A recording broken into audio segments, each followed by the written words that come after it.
Joining us now is Robin Sachs. Robin is an award-winning journalist, award-winning playwright, author, international speaker and motivator, trainer and coach. She's also author of the book, Get Off My Bus, How to Get Clarity, Get in the Driver's Seat, and Get Moving in Your Life. And I love that book.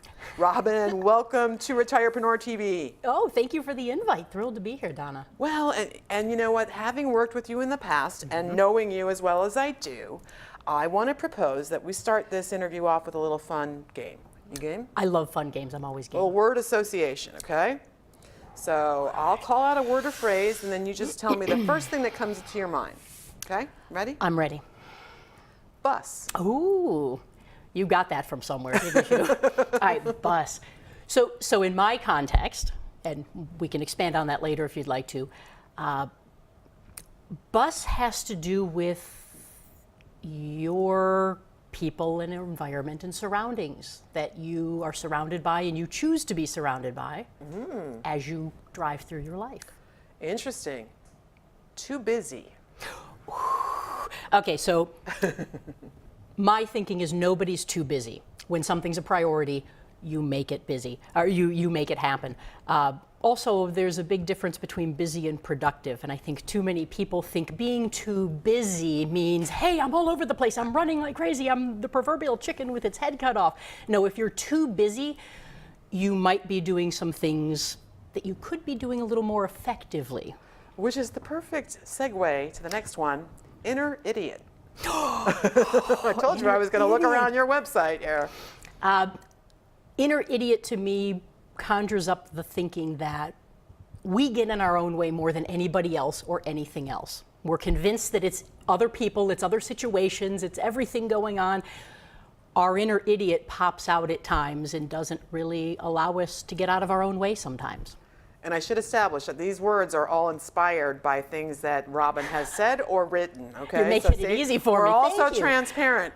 How about the backwards bucket list? All right, so most people may be familiar with the concept of a bucket list, which is as morbidly enough as it is. Before I die, I want to do some of these things. I'm a big fan of what I like to call a backwards bucket list, which is I get that you want to do certain things before you go. However, there are so many things in life that if you stopped doing or chose not to do anymore, another entry to get out of your own way and actually get yourself in the priority mode of the things you want to make priorities. I'm hearing a word pop up several times, and it's choice, what we choose. So I think people kind of think things happen, but how often are we actually making them happen? Well, and a lot of what I like to speak about has to do with things like stress and confidence, and that word choice does come up a lot. And my belief is that very little happens not by choice. We, again, think that we're out of control of most of life, and the reality is no, actually we're quite in control. The challenge, I think, really is that we tend to focus on the things over which we have very little control. And so it makes us feel out of control. That's why people often talk about things like the weather and the traffic and the stock market and other people. Everyone's driving me nuts. And the reality is, how many of those things can you control?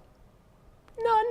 So we're wrestling with these things and we have no ability to change them. That's exactly right. And the thing is, you don't really have choices with things when you don't have control over them. So we try to do that. It doesn't work. It's never going to work.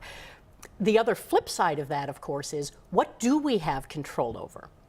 That I have total ability to make choices on. So it's a small list. Me. I can control how I choose to respond to those things, what I do with those, whether I walk away or I continue on with something. Those are all choices I can make. Excuse me, and I have control over that.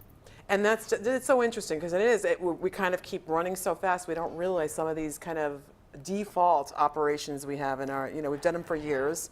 We react a certain way, and there is a short list of things we can control. Imagine what would happen if we focused more time there. Yeah, and you think about the time, if you go through a single day and consciously just be aware of how often I'm focusing on things over which I have no control, you will be amazed at how much time and energy we waste on that stuff. And again, we say, boy, I wish I had more time.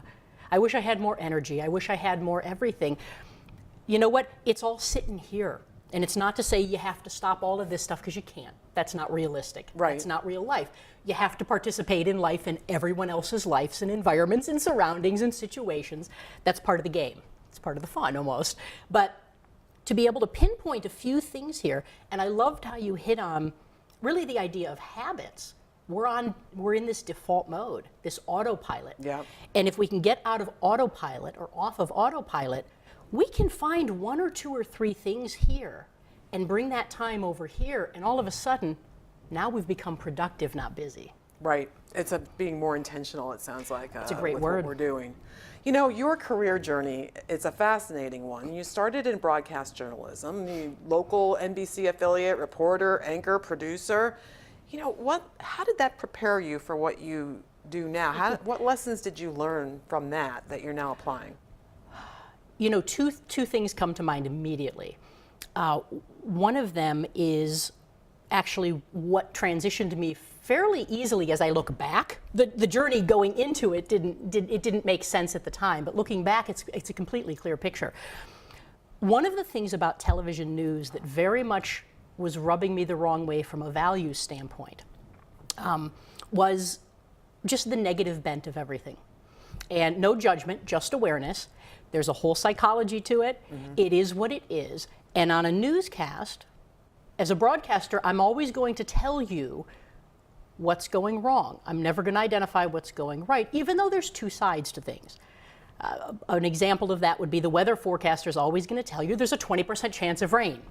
He or she will never say there's an 80% chance of sun. But those are the same things. And what do we do in our heads? Oh, great, it's going to rain today. Umbrella. Yep. Even though it means nothing to our life. Okay, so it's going to rain. Did you plan a party with 180 people in your backyard at 3 o'clock? Who cares if it's going to rain? It has no bearing, but it's one of those things we can't control. But just the thought of that in our head kind of wigs us out a little bit.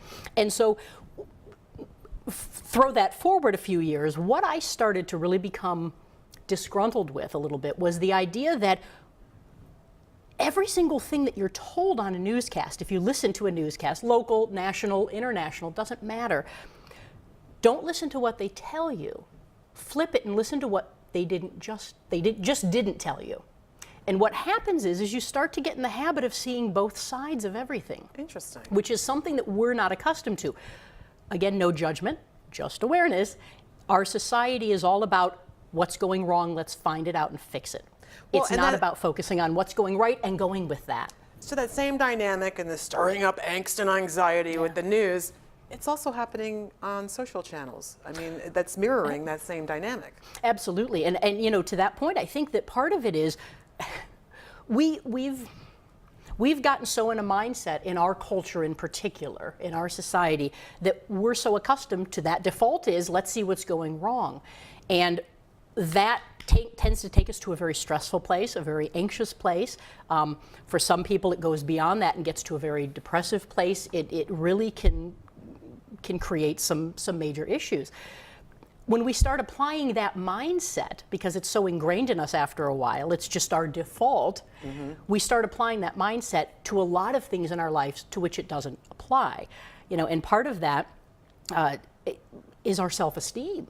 Our confidence, our self-esteem. And when that starts to happen, I think the human response oftentimes is, if I can say something about you to knock you down a little bit, I can't pick myself up necessarily, or I'm not giving myself permission to. If I can pull you down, I feel a little better about myself. Ugh. And then, you know, you look at reality TV, you look at all that stuff. Yeah. What is that all about? Yeah. Watching people mess up, watching people fail, watching people overreact. So we can kind of look at them and go, look at these fools. And that's a really, I don't know what the word is. It's a dangerous and sad place that we get to sometimes. But flipping it back to, what can we do about it? What do we have control over? Because you know what? I can't control any of that. What can you control? I can control how I'm going to choose to respond to that, whether I'm going to participate to it. You know, if drama and stress is coming into my life, I don't have to buy a ticket. I can get up and leave the theater, so to speak. Right. So what are those things that I can take control of? And part of that is really about letting go of what everyone else thinks, because That's where I think a lot of this, at the core, what's going on? What will people think? What do people think of me? And you know, the big thing is, you know what? They're still going to think it. You know, you're getting all worked up about it, what other people think. And I know that's a hard thing, but that's probably the thing I appreciate most about being of my age now, is I'm more comfortable with going, I don't really care. Yeah, at some point you realize people are going to judge you whatever you do. They're going to judge me and that's their problem. Yep. I'm going to go do what I feel I need to do. And you know, an analogy to that is, and we all go here, but you think of how silly and ridiculous it is sometimes.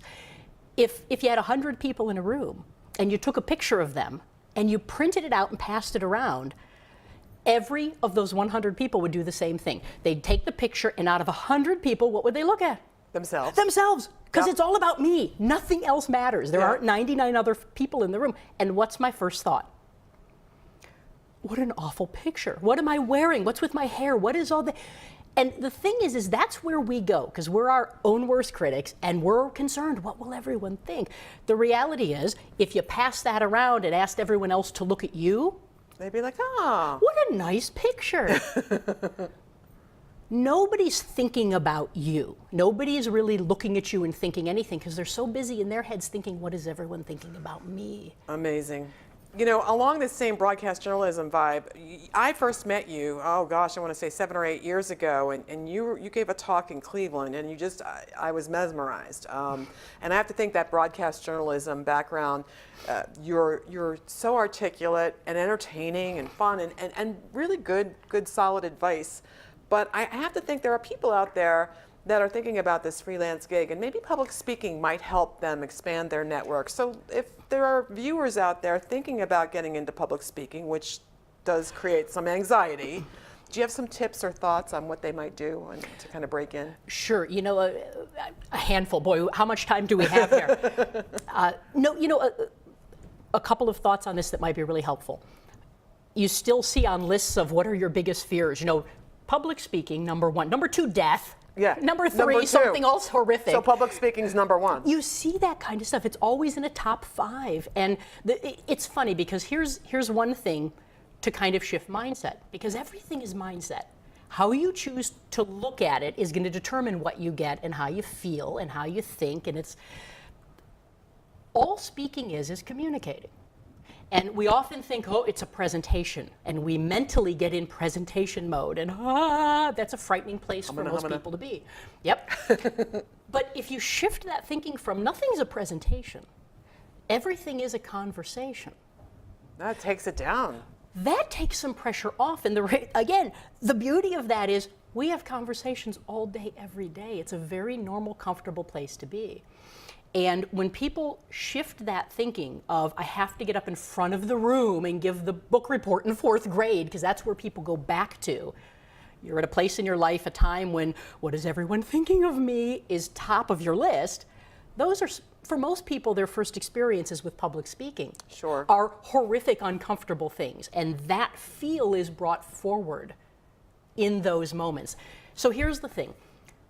It's a conversation. Have conversations. You do it all the time. Mm-hmm. Just talk to people. And it's a conversation even when the audience isn't speaking to you. Keep it audience focused. It's about them. And one last thing. If you are going out there as you're your product. You're your service, especially as a consultant. I can get anybody to do probably the job. It's that person, that relationship, how you're communicating. That's your superpower. Nobody is like you. I don't want you looking like everyone else. And that's the thing, is anytime you can get in front of a group, that's free marketing too. You're giving them your product. So live events, you're a speaker at conferences, but you're also, I've noticed that video is kind of a adjacent field, and I see you mastering that in these short videos, and I saw 29 days of little shifts, there's an F in there, that have a huge impact. And you're sharing these daily on Facebook. So talk to me about that. I'm like, whoa, check her out. And I felt like you were having a conversation with me. Well, thank you. That makes me feel great. And that's part of the point. Something that I've noticed is that, you know, for people who do enjoy speaking with people, and again, as public speaking, you're actually speaking with people, not to people. That's another mindset shift. There's a certain energy to that, of course, and a certain feel to that that's wonderful. But it's so easy now to scale your value and share with so many more people simply by sitting at home on your computer and clicking record. It's that simple, or picking up your phone and hitting record. Right. Or going onto Facebook and clicking live and start talking. And the comfort level, for me, it's starting to ease more the more I do it. It's just part of the experience. It's new. At first, I hit the record button, and my husband, it was fall, and he was outside with the leaf blower. I was like, stop the leaf blower. and part of that is, it's funny because, again, it used to be, the wonders of a beautiful studio like we're in today. Professional has shifted, because now what I want to see people sharing is their value. If you've got something that you can share with me in a minute that I can go, whoa, I never thought about that, and I can take out now and apply to my life, you just shifted something huge for me. In a big way. I didn't need to sit in a big professional setting with perfect lighting and all that stuff. Of course, there's a value to that, as you can tell today in these types of studio settings. But to be able to flip out your phone right now, all of them have a good enough camera on it, and you have a momentary thought that might help others. And that's the key, is it's not about me. What do I have to share? Hey, I was just here today and I discovered something. Did you ever think of this? Blah, blah, blah. The next time this comes up, maybe think of that. That might be an option. Click. Done. Share. And what you find is that it used to be where you had to go out and find your tribe, so to speak, find your clients, find that customer base, find that audience. Today, a phenomenal piece to all of this technology we have is the more you put yourself out there and your value and just share, what you're doing is allowing your tribe to find you. Because today, more than anything, they're going to come across you, or somebody's going to see it and like it and share, and all of a sudden their 700 followers all of a sudden see you. I don't have to go find those 700 people. I need to resonate with someone who's going to want to share and show it to their people. You allow people to find each other that way and find you, and that's a powerful, powerful thing we never really had before. Very interesting.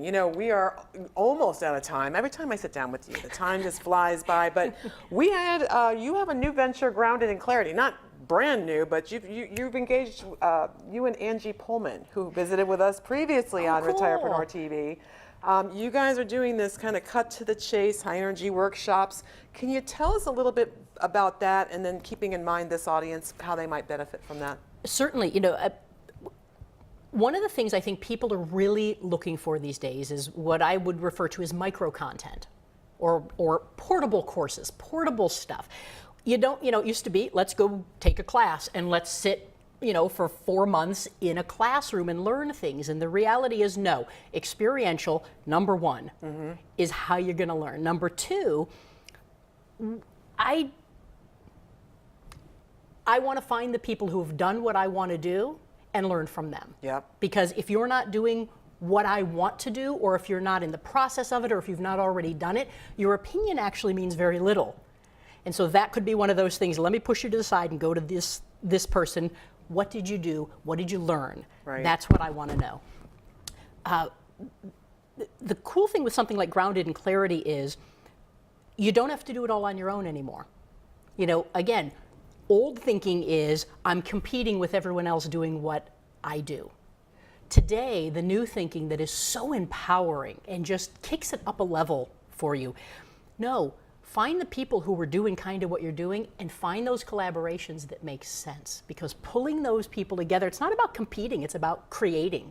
It's not about competing, it's about collaborating.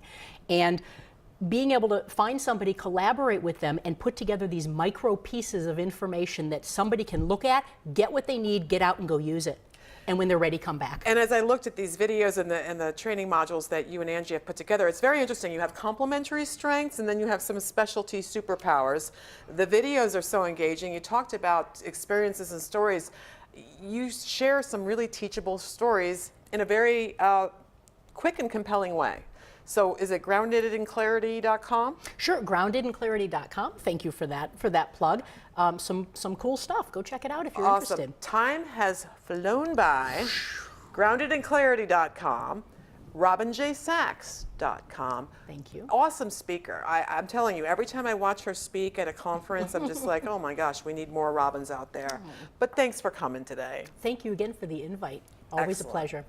And with that, we've hit the finish line for another show. We hope you caught a few new ideas, things to ponder as you move on your way to that next exciting Retirepreneur pursuit. And we hope you'll join us next time. Thanks so much.